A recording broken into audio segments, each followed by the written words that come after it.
தோழர் வேலு ஒடுக்கப்பட்ட மக்களின் குரலற்ற மக்களின் குரல் ஒன்று மௌனித்தது வரலாறானது. இப்பொழுது நீங்கள் தோழர் வேலு தனது மரணத்துக்கு சில தினங்களுக்கு முன்பாக ஒரு சனிக்கிழமை தோழர் சரவணனுடைய நூல் வெளியீட்டு விழாவில் கலந்து கொண்டு ஹிந்தி எதிர்ப்பு தொடர்பாக நடந்த விவாதத்தில் தனது குரலை பதிவு செய்திருந்தார். அந்த குரலை நான் பதிவு செய்திருந்தேன். அதனை நீங்கள் இப்பொழுது கேட்கலாம். தமிழ்நாட்டில் பார்த்தீங்கன்னா குறிப்பாக ஆகப்பெரும்பான்மையான மாநிலங்களில் பேசப்படுகிற மொழி இந்தியாக இருக்குது. ஆனால் தமிழ்நாட்டில் ஹிந்தி படிக்கக்கூடாதுன்னு கிட்டத்தட்ட ஒரு தலைமுறையவே இந்தி கற்காத சமூகமாக ஒரு தலைமுறையை உருவாக்கிருச்சு திராவிட இயக்கம். நேற்றும் முந்தான நல்ல திருமுருகன் காந்தி புகைவெளி நிலையங்களில் இருக்கிறவரை அளிக்கிறாரு. இது ஒரு மொழியை கூடுதலாக கற்றுக்கொள்வது கிட்டத்தட்ட நானபீட விருதுகள் இந்தி மொழிக்கு தான் அது பிரமாண்மையாக விருதுகள் கிடைச்சிருக்கு.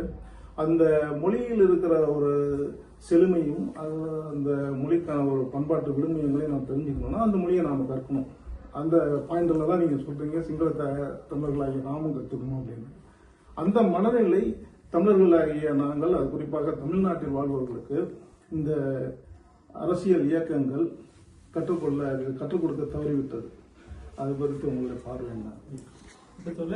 ஒரு இதோட அவருடைய கேள்வி தமிழ்நாட்டில் யாரும் ஹிந்தி படிக்க கூடாதுன்னு சொல்றாங்க. ஹிந்தியிலே அதிகமாக தேர்ச்சடைவர்கள் எக்ஸாம்ல தமிழ்நாட்டில் ஒரு மொழியை கற்றுக்கொள்ளக்கூடாதுன்னு யாருமே சொல்லல, திணிக்காதீங்க தான் சொல்றாங்க. தயவுசெய்து ரெண்டுக்கும் வித்தியாசம். ஒரு மொழியை யார் வேணாலும் கற்றுக்கொள்ளலாம். இந்தியாவில் நிறைய ஹிந்தி சென்டர்ஸும் ஹிந்தி பயிற்று மொழிக்கான நிறைய இதெல்லாம் இருக்கு. இந்தியில நிறைய எக்ஸாம் எழுதுறவங்க படிக்கிறவங்க தான் இந்தியாவில் தான் தமிழ்நாட்டில் நிறைய பேர் இருக்காங்க. ஒரு மொழி திணிப்புக்கும் ஒரு மொழியை கற்றுக்கொள்வதற்கும் வித்தியாசம் இருக்கு. இது காலங்காலமா சொல்லப்படுற கூட்டுறதுல இது திணிக்கிறது என்ன சொல்றது, இந்த இந்திய மொழிங்கிறது விருப்பப்பட்டா நீங்க வாசிக்கலாம். இல்ல இல்ல இருங்க, ஒரு சாதாரண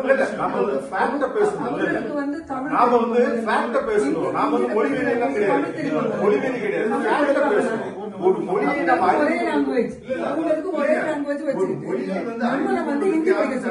அவங்களுக்கு இங்கிலீஷும் தெரியாது, மற்ற எந்த லாங்குவேஜும் தெரியாது. அவங்க எல்லாம் தெரிஞ்சது ஒரே ஹிந்தி லாங்குவேஜ் தான், வேற யாரும் கிடையாது. வேற வேற எந்த லாங்குவேஜ் அவங்களுக்கு தெரியாது.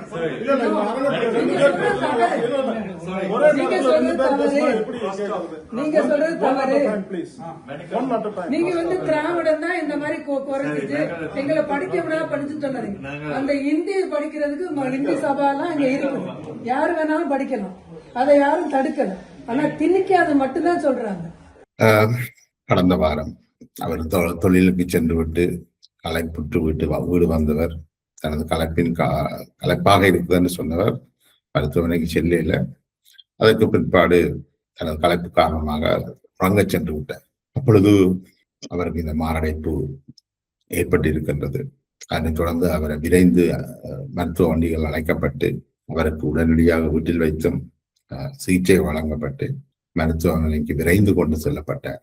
ஆனால் மருத்துவமனைக்கு போகின்ற அதையிலேயே அவருடைய மூளை தனது சிந்தனையை நிறுத்தி கொண்டது. அதனால் அவர் ஒரு வெஜிடேட்டிவ் ஸ்டேட்டுக்கு போய்விட்டார். அந்த நிலையில அவர் ஒடுக்கப்பட்டவர்களின் குரலாக மட்டுமல்ல, தன்னிடமிருந்த எல்லாவற்றையும் தன்னுடைய உடல் உறுப்புகளை தானம் செய்திருந்தார். அவருடைய அந்த உறுப்புகளை அது வேண்டி நிற்பவர்களுக்காக அவர் லைஃப் சப்போர்ட் மெஷினில் இணைக்கப்பட்டு அதன் பின்பு அவருடைய உறுப்புகள் பெற்றுக்கொள்ளப்பட்டு இறுதியில் அவருடைய அந்த லைஃப் சப்போர்ட் நிறுத்தப்பட்டு அவர் உயிரிழந்தார். அவருடைய நினைவுகள் பெரும் துயரானது. அவருடைய தாயார், சகோதரன், அன்புக்குரிய மனைவி ரஜிதா, மகள் நிலோபர் போன்றவர்களோடு நாங்கள் துயரை பகிர்ந்து கொள்வோம். குறிப்பாக அவருடைய நண்பர்கள் வட்டம் ஒரு பெரிய அரசியல், அந்த நண்பர்களோடும் இந்த துயரை பகிர்ந்து கொள்கின்றோம்.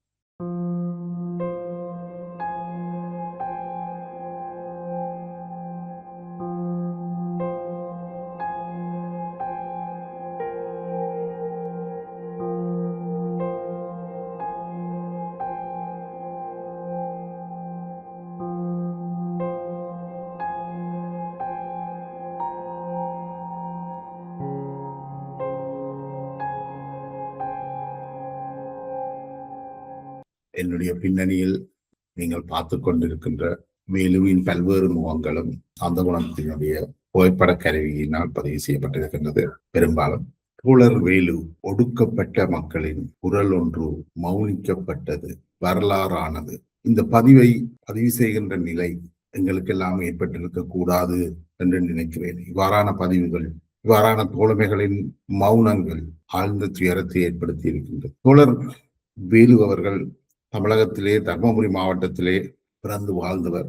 தனது 17வது வயதிலேயே போராட்டங்களுக்குள் ஈடுபட்டவர். தமிழகத்தினுடைய சிறு வயதிலேயே ஃபோமல் கல்வியை விட்டு அவர் தொடர்ந்தும் ஒரு மாணவனாக உலகத்தையும் மக்களையும் கற்றுக்கொண்டிருந்தவர். ஃபோமல் கல்வி, அதாவது பாடசாலை கல்வியை இந்த தேடுகளில் நிறுத்தி கொண்டு தமிழகத்தின் மின்சார வாரியத்தில் பரிசோதகராக இணைந்து கொண்டார். அவர் அவ்வாறு இணைந்து செயற்படுகின்ற காலகட்டத்தில் அங்கிருந்த CDIU என்ற தொழிற்சங்கத்தினுடைய தன்னை இணைத்துக் கொண்டு ஒரு தொழிற்சங்க போராளியாக பல்வேறு போராட்டங்களிலும் ஈடுபட்டார். கிட்டத்தட்ட அவருடைய 17வது வயதிலேயே வேலையில் இணைந்து தொழிற்சங்கவாதியாகவும் தொழிற்சங்க போராட்டங்களிலும் ஈடுபட்டிருந்தார்.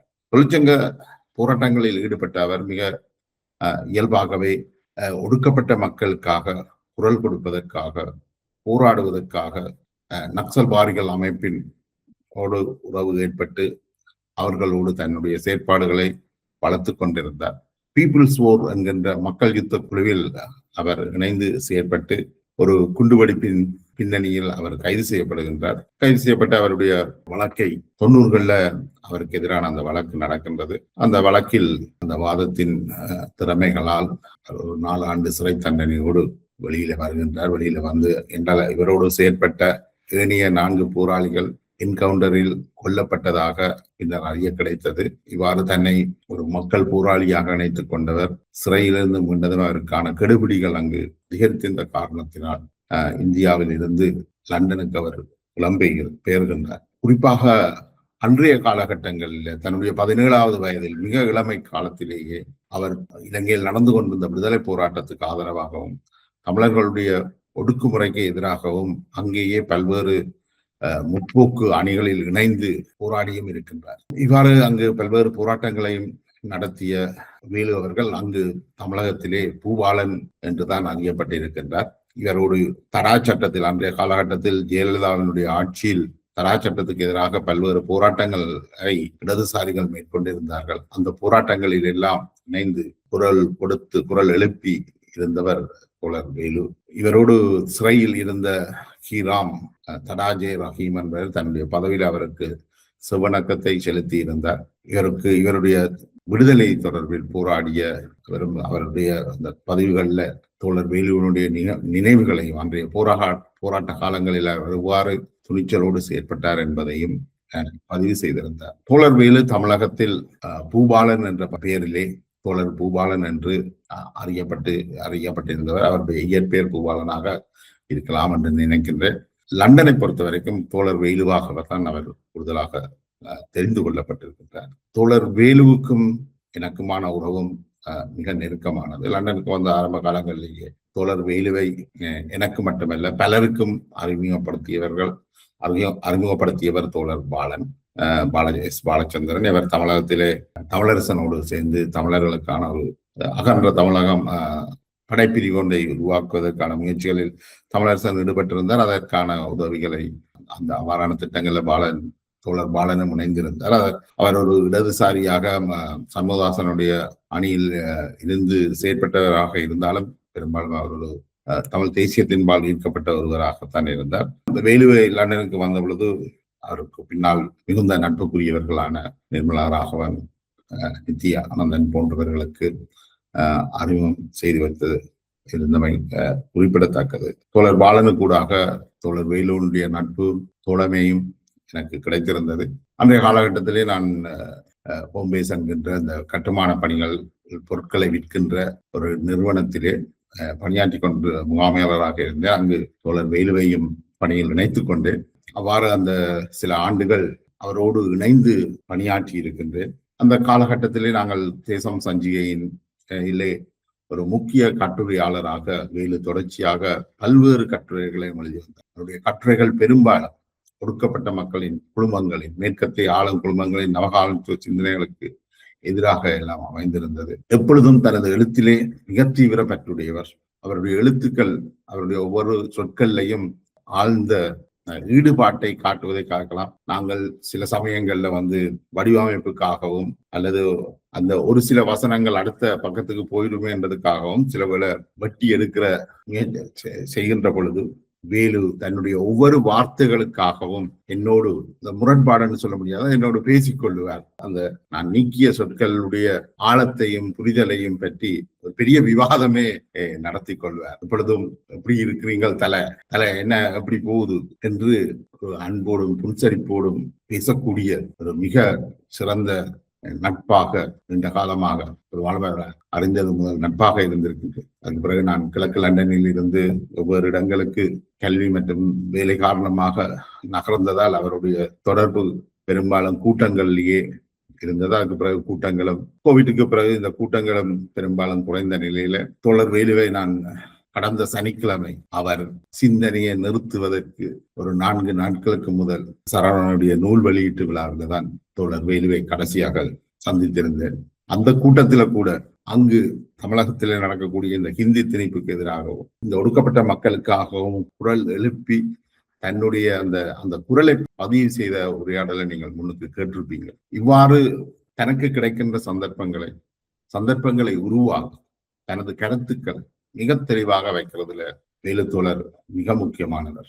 பிரித்தானிய சூழல் என்றது, இந்த புலம்பெயர் தமிழர் சூழல் என்றது பெரும்பாலும் பல்வேறு குழுவாதங்களுக்குள் சிக்கிப்பட்டு இருக்கிறத நாங்கள் பார்க்கிறோம். ஆனாலும் இந்த குழுவாதங்கள் எல்லாத்தையும் கடந்து எல்லோருடனும் ஒரு கருத்தியல் சார்ந்து தன்னுடைய விவாதங்களை மேற்கொள்ளக்கூடியவராக, எப்பொழுதும் அணுகக்கூடியவராக, உரையாடுதலுக்கான நல்ல நட்பாக வேலுத்தோழர் செயற்பட்டிருக்கின்றார்.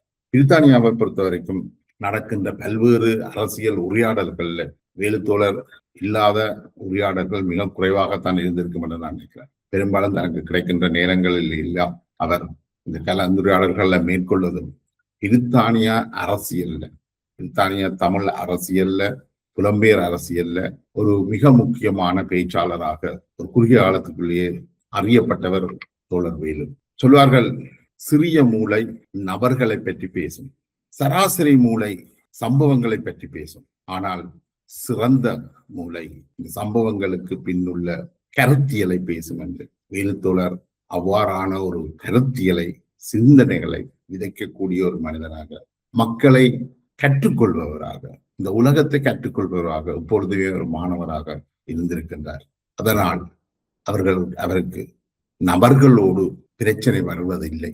பெரும்பாலும் எல்லாருடனும் ஒரு நல்லுறவை பேணுவதில் மிக கண்ணியமாகவே அவர் இருந்திருக்கின்றார். இவர் தமிழகத்தில் மேற்கொண்ட போராட்டங்கள், இந்த நக்சல்வாதிகளுடனான இணைவு, மக்கள் யுத்த குழுவோடு அவருக்கு இருந்த உறவு காரணமாக இந்திய அரசு அவருக்கு எதிராக தமிழகத்தில் மட்டுமல்ல அதன் எல்லைகளையும் தாண்டி பிரித்தானிய மண்ணிலும் அவருக்கு எதிரான நடவடிக்கைகளில் ஈடுபட்டது. நான் அவரை வேலைக்கு அமர்த்தி கொண்ட அதே நிறுவனத்துல, அதற்கு பிறகு அந்த நிறுவனம் விற்கப்பட்டு அதன் பேரும் மாற்றப்பட்டிருந்தது. அந்த நிறுவனத்தில் அவர் பணியாற்றி கொண்டு இருக்கின்ற பொழுதே அவரை கைது செய்து அவரை இந்தியாவுக்கு திருப்பி அனுப்புவதற்கான முயற்சிகளை இந்திய அரசு எடுத்திருந்தது. அந்த காலகட்டத்தில் ராகவன், நிர்மலா போன்றவர்கள் தங்களுடைய சட்ட வலிமையினால் வேலுத்தோழருக்கு அந்த வழக்கை பேசி அவர்களுக்கு பிரித்தானியாவிலே வாழ்வதற்கான நிரந்தர பதிவிட உரிமையை பெற்றுக் கொடுத்திருந்தனர். எப்பொழுதுமே அந்த விடயங்களில் வேலுத்தோழர் ஒரு நல்ல அரசியல் சமூகத்தோடு இவர் இங்கு நல்லுறவுகளை பேணி வந்தவர் என்பது குறிப்பிடத்தக்கது. அவருடைய இந்த அரசியல் பயணம், அவருக்கு ஏற்பட்ட இந்த திடீர் மரணம் உண்மையிலேயே பிரித்தானிய ஐரோப்பிய புலம்பெயர் வாழ் அரசியல் சூழல்ல ஒரு மிகுந்த தாக்கத்தை ஏற்படுத்தி இருக்கின்றதான் சொல்ல வேண்டும். அவர் கலந்து பெரும்பாலான கூட்டங்களையும் கலந்து கொண்டு தன்னுடைய கருத்துக்களை ஆணித்தரமாக தெரிவித்து வந்தவர். எங்களுடைய தேசம் சஞ்சிகையில் பல்வேறு கட்டுரைகளை எழுதியிருக்கின்றார். மக்களுக்கு அரசியல் விழிப்புணர்வை ஊட்ட வேண்டும் என்ற விடயங்கள் எல்லாம் மிக தெளிவாக இருந்தவர். ஜெயலலிதாவுடைய காலகட்டத்தில் தான் அந்த தரா சட்டம் கொண்டு வரப்பட்ட அவர் கைது செய்யப்பட்ட சம்பவங்களும் நடந்தது. அப்ப இந்த இலங்கை அரசியலை பொறுத்த வரைக்கும் இலங்கையில் இருந்த பெரும்பாலான தமிழ் மக்களுக்கு புரிந்து கொள்ள முடியாத, தெரிந்து கொண்டிராத பல்வேறு அரசியல் விஷயங்களை அங்குள்ள மக்களுக்கிடையே உள்ள அந்த முரண்பாடுகள் விஷயங்களையும் மிக நன்கு ஒரு புரிந்து கொண்டார். அங்கு இருக்கக்கூடிய நுண்ணிய அரசியல் விடயங்களை கூட, அது ஒரு பிரதேசவாதமாக இருக்கலாம், சாதியமாக இருக்கலாம், பல நுண்ணிய அரசியல் விடயங்களை கூட மிக தெளிவாக ஒரு புரிந்து கொண்டவராக வேலுத்தோழர் இருந்திருக்கின்றார். அந்த விடயங்கள் பற்றி தன்னுடைய பேச்சுக்கள்லையும் கட்டுரைகள்லையும் மிக தெளிவாக பதிவு செய்தும் வந்திருக்கின்றார். ஈழத்தமிழ் சூழல்ல இந்த இடதுசாரிகளாகவோ அல்லது இடதுசாரி சார்ந்தவர்களாகவோ இருக்கின்ற பலருக்கும் ஒரு அரச நிறுவனங்களோடையோ அல்லது அரசு அதிகாரங்களோடையோ உறவுகள் இருந்திருக்கின்றன, அல்லது பல்நாட்டு அரசியல் உளவு நிறுவனங்களுடைய எல்லாம் உறவுகள் இருந்திருக்கின்றன. ஆனா இது விடயங்களை எல்லாம் பார்க்கின்ற போது அவர் ஒரு சிறு இவர்கள் எல்லாம் செய்கின்ற இந்த முயற்சி அதிகார வர்க்கத்தோடும் சரி, அல்லது இந்த புலனாய்வு கட்டமைப்புகள் அதிகார வர்க்கம் சார்ந்த இந்த புலனாய்வு கட்டமைப்புகளோடும் செய்கின்ற இந்த முயற்சிகள் எவ்வளவு பயனற்றது, எப்பொழுதும் ஒடுக்கப்பட்ட மக்களோடு போராளிகள் நிற்க வேண்டும், ஒடுக்கப்பட்டவர்களுக்காக குரல் கொடுப்பவர்கள் எப்பொழுதும் அதிகாரத்துக்கு எதிராக நிற்க வேண்டும் என்ற விடயங்கள்ல மிக தெளிவாக இருந்திருக்கின்றார். ஒரு அரசியலை பின்பற்றுறது ஒரு அரசியலை பின்பற்றுவதிலும் பார்க்க அந்த அரசியலின் படி வாழ்றதுன்றது மிக கடினமான விடயம். அந்த வகையில தோழர் வேலு தான் என்னத்தை பேசுகின்றாரோ, தான் என்னத்தை எழுதுகின்றாரோ, அதனைத்தான் அவர் வாழ்க்கையிலும் கடைபிடித்திருக்கின்றார். ஒரு வாழ்ந்து காட்டிய ஒரு நல்ல மனிதன். உண்மையிலேயே ஒரு ஒடுக்கப்பட்ட மக்களினுடைய குரல் என்று சொன்னால் அது நிச்சயமாக மிகையாக இராது. இவ்வாறான அரசியல் குரல்கள், அவ்வாறு வாழ்ந்து காட்டிய மனிதர்களோடு நாங்களும் வாழ்ந்தோம் என்றது மிக பெருமைக்குரிய விஷயம். எவ்வளவு சிக்கலான அரசியலாக இருந்தாலும் அதனை மிக எளிமையாக விளங்கப்படுத்துறதுல தோழர் வேலு மிகச்சிறந்த ஒரு தேசம் சஞ்சியுடைய கட்டுரைகளிலும் சரி, தேசம் சஞ்சிகை நடத்திய பல்வேறு கலந்துரையாடல்களிலும் ஒரு கருத்தாளராக தன்னுடைய கருத்துக்களை வெளிப்படுத்தி கூட பயணித்திருக்கின்றார். அவரோடு அந்த பயணித்த நாட்கள், அவரிடமிருந்து நான் கற்றுக்கொண்ட விடயங்கள் பல இருக்கின்றன. அரசியல்ல அவரோடு பல மணித்தியாலங்களாக நாங்கள் வேலை ஒன்றாக பணியாற்றிய போதும் பல மணி நேரங்களாக வேலை செய்த வழியே இந்த உரையாடல்கள் நடக்கும். அவ்வாறு என்னுடைய அரசியல் பயணத்துல நான் சந்திச்ச ஒரு மிக அருமையான தோழர் வேலு. அவர் தன்னுடைய இந்த வாழ்க்கையே அந்த அரசியலாகவே வாழ்ந்து காட்டியது மட்டுமல்ல, இவர் இங்கு ஏற்படுத்தி கொண்ட அரசியல் உறவுகள் காரணமாக ஈழத்தைச் சேர்ந்த தோழர்களுடைய நட்பில அவர்களால அவருடைய உறவுகளுக்குள்ள திருமணம் பேசி ஈழத்தில் திருமணம் முடித்துக் கொண்டவர். ஈழத்தினுடைய மருமகனும் கூட. அவருடைய இந்த அரசியல் செயற்பாட்டுக்கு அவருடைய மனைவி, பிள்ளைகள் இருவருமே மிக ஆதாரபூர்வமாக இருந்திருக்கின்றார்கள். திருமணம் முடிக்க இலங்கைக்கு சென்றவர் அங்கு அவர் தன்னுடைய தேன்நிலவு காலத்துல கூட சீகா செந்தில்வேலை சந்தித்து 3 மணி நேரம் அரசியல் உரையாடலை நடத்தியதாக சீகா செந்தில்வேல் தன்னுடைய பதிவில குறிப்பிட்டிருக்கின்றார். அதே போல தோழர் நண்பர் பஷீர் அவர்கள் எனக்கு போன் எடுத்த பொழுது இப்படி தோழருடைய மறைவு கேள்விப்பட்டிருக்கிறது. விசாரித்தது மட்டுமல்ல, இவ்வாறான ஒரு தோழருக்கு நாங்கள் ஏதாவது செய்தாக வேண்டும் என்ற நிலையில கூட்டங்கள் இதுகளை செய்து பற்றியும் உரையாடி இருந்தார். இன்னும் என்னுடைய நண்பர் தோழர் டேவிட் ஜெயம் சொன்னார், நாங்கள் எல்லாம் ஏன் இருக்கிறோம் என்றே தெரியல, எங்களை கொண்டு போயிருக்கலாம், ஆனால் சாதிக்க பிறந்த தோழர் வேலுவை எங்களை விட்டு பிரிஞ்சது தாங்க முடியலை என்று சொல்லி ஒரு கனத்த மனதோடு தன்னுடைய அஞ்சலியை பகிர்ந்து கொண்டார். பாரிஸில் தோழர் குகன் கனகசபை, தோழர் வேலு ஒரு நக்சல்பாரியின் முகம் என்று என்னுடைய பதிவில குறிப்பிட்டிருக்கிறார். இவ்வாறு பல தோழர்கள் சுமார் இப்படி ஒரு நீண்ட பட்டியலே இருக்கின்றது. இன்றைக்கு முகநூல்ல அவருடைய நினைவுகள் பற்றி பல்வேறு விஷயங்களும் தகவல்களும் வந்த வண்ணம் இருக்கின்றது. இந்த இடத்துல அவருடைய இந்த தோழருடான இந்த நினைவுகளை மீட்டிக்கொண்டு அவருடைய தாயார், சகோதரன், மனைவி ரஜிதா, மகள் நிலோபர் அனைவருக்கும் இந்த துயரை பகிர்ந்து கொண்டு இந்த பதிவை நிறைவு செய்கிறேன். நன்றி.